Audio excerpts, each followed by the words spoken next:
Max နဲ့ Danny ကသတင်းစာထဲမှာပါတယ်ဖះเจ้าမှာတရေချောက်တဲ့ဆိုတဲ့ခေါင်းစည်းပိုင်းကိုဖက်နေကြပြီး Max ကတော့အဲ့ဒါကတေချာပေါအော့တကောင်လို့ပြောပါတယ်မကြခင်မှောင်တော့မှဆိုပေမဲ့အတူတူသွားကြည့်ရအောင်လို့ Max ကပြောတော့ Danny လည်းလက်ခံလိုက်တဲ့အချိန်ပန်းအိုးတဲလာတဲ့ကောင်မလေးတယောက်ကိုအမှတ်မထင်တွေ့လိုက်ရပါတယ်Danny ပန်းဆိုင်မှာအလုပ်လုပ်တဲ့အချိန်တွေကခံတော်ဆိုတဲ့ကောင်မလေးကို crash နေခဲ့တာဖြစ်လို့အခုလည်းအခွင့်အရေးရတော့အကွက်လက်လက်လေးတွေနဲ့ပန်းအိုးပြုံးမကြအောင်ကူညီပေးလိုက်ပါတယ်အစကတော့ Max နဲ့လိုက်မယ်လို့ဂတိပေးထားပေမဲ့မပတ်လိုက်ပြီးမိုက်ဖက်ပါသွားတာကြောင့်မတက်နိုင်တဲ့အဆုံး Max လည်းတယောက်တည်းထွက်လာခဲ့လိုက်ရပါတယ်အသားမဲပေမဲ့အမှောင်ကြောက်တဲ့ Max လည်းဖះเจ้าနားကိုလှည့်ပတ်ကြည့်ရှုနေတော့ပန်းအိုးကိုဝင်တိုင်းမိလိုက်တဲ့ကြောင့်သူ့ဘာသာလန့်ပြီးဥရဖားရပြေးခဲ့လိုက်ရပါတယ်ဒါပေမဲ့ Max တင်တဲ့အတိုင်းအော့တကောင်ရှိနေရဖြစ်ပြီးအသေးအတန်ပြေးခဲ့ရတဲ့ Max ကတော့ခလုတ်တိုက်လို့ခေါင်းမှာပတ်တီးစီးလိုက်ရပါတယ်တငယ်ချင်းကောင်နွားရင်းညာကြီး Danny ကတော့ crash လေးနဲ့မင်္ဂလာဆောင်တဲ့အထိစိတ်ကူးရင်နေပြီးတခြားသူတွေကလည်း Max တရေအချောက်ခံလိုက်ရတယ်ဆိုတဲ့အကြောင်းဝိုင်းစားကြတော့လူမဲစိတ်တူလေး Max လည်းသူနဲ့အတူမလိုက်ခဲ့တဲ့ Danny ကိုစိတ်ကောက်သွားပါတယ်အောက်ချီနေရလို့သူပြောတဲ့စကားကိုလည်းဘယ်သူမှမယုံကြလို့စိတ်ကောက်နေတဲ့ Max ကို Danny ကလိုက်ချော့ပြီးမြဲတက်ဆက်ဆိုင်ပဲခံတော်ကထက်ရောက်လာတဲ့အတွက်ပို့ပြီးမျက်စိစပင်မွေးစူးစီးရဖြစ်သွားခဲ့ပါတယ်ခေါင်းလောင်းမိတ်ဆာကတော့ဖះเจ้าနာကအိမ်တွေအထိပါလိုက်တောင်းကျန်းနေရကြောင်းအဲ့လိုစိုးသွမ်းတဲ့အောက်တွေကိုလိုက်စီးယုံနေတဲ့ Jindred တို့ကလည်းသူ့စီကိုရောက်လာခဲ့ပါတယ်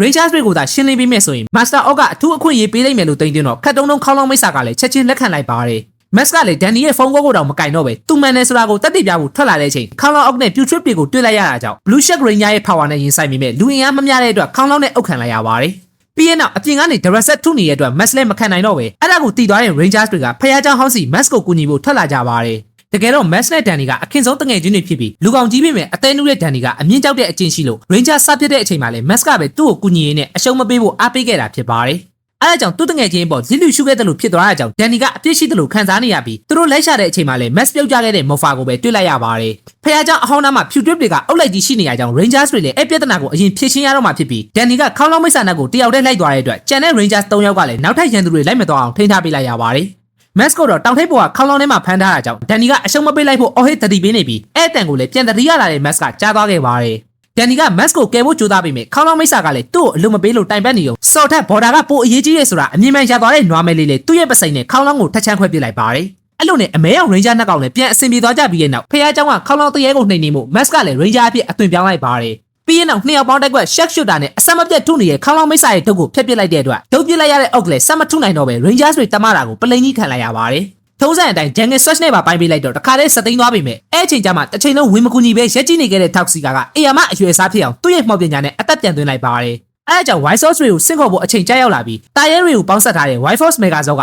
ကဘာမြေပေါ်ကအန်ရရဲ့ကိုဖြည့်ရှင်းဖို့ Animarian ကနေဆင်းသက်လာခဲ့ပြီဖြစ်ပါတယ်။ဒါပေမဲ့အကောင့်ကြီးလို့ပို့ထူးနိုင်သွားတဲ့ခေါင်းလောင်းအောက်ကသူ့တုံးနဲ့ဇက်တိုက်ထူပြနေရကြောင်းအဲ့ဒါမျိုးဆိုလက်မခံတဲ့ Rangers တွေလည်းခေါင်းလောင်းလက်တုံ Bison Kit လေးပြစ်ကျွေးလိုက်ပါတယ်။ရန်သူရဲ့ Bear Trap ပါခေါင်းလောင်းထောင်ချောက်ကိုလည်းအထာကြကြကန်ပြလိုက်ပြီးရဲ့နောက် Finishing တက်ကွက်နဲ့ခေါင်းလောင်းကိုမိခင်ပြလိုက်ကြပါတယ်။အဲ့လိုနဲ့နွားမဲလေး Danny ကလည်း Crash ကိုရီးစားစားပေးဖို့သွားတဲ့နေ့မှာယောက်ျားတို့တဘာဝကြောက်ကြောက်နဲ့မပြောရဲပဲပြန်ထွက်လာခဲ့ပြီမဲ့သူလွှင့်ပြခဲ့တဲ့စာကိုတော့တခြားသူတွေလိုပြန်ညင်းမှမဟုတ်တဲ့ခံတော်ကတွေ့သွားခဲ့ပါတယ်။ဒါကတော့ Power Ranger White Force အပိုင်းလေးဖြစ်ပြီးအပိုင်း9ကိုနောက်နေ့မှတင်ပေးသွားမှာမို့လို့ Like Share Comment နဲ့ YouTube မှာလည်း Subscribe လေးလုပ်ပြီးအားပေးခဲ့ကြဖို့တောင်းဆိုချင်ပါတယ်။